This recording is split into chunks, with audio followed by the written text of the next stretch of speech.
ko govorimo o sadikah sivke in o primernem času za sajenje, se moramo zavedati, da je velika razlika med tistimi sadikami, ki so bile vzgojene v rastlinjaku, forsirane, vzgojene v šotnici, dobro pognojene in ob sajenju krepko velike, košate, morda že celo cvetoče.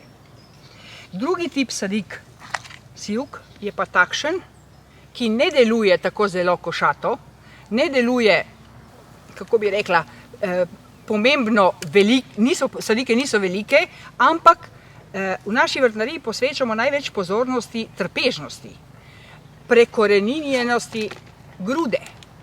To je sadika, ki ima kompletno grudo prekoreninjeno v navadni vrtni zemlji. Jaz se rada včasih pohecam, pa pravim, ko takšna sadika pride iz lončka v vrtno zemljo, pride iz vic v nebesa. Zaradi tega, ker takšna sadika na vrtu hitro požene korenine v širino in v globino in bo hitro našla hrano in vodo v zemlji. Zaradi tega takšno sadiko sivke, sivka namreč spada med vrste trajnic oziroma polgrmov, ki so zelo odporne na sušo.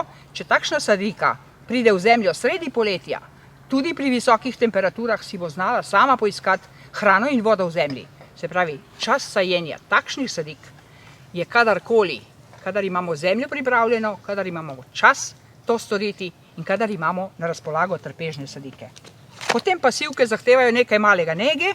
Po cvetenju seveda porežemo najprej ostanke cvetja, samo ostanke cvetja, generalno oblikovanje grma in prikrajševanje in pomlajevanje pa opravimo spomladi.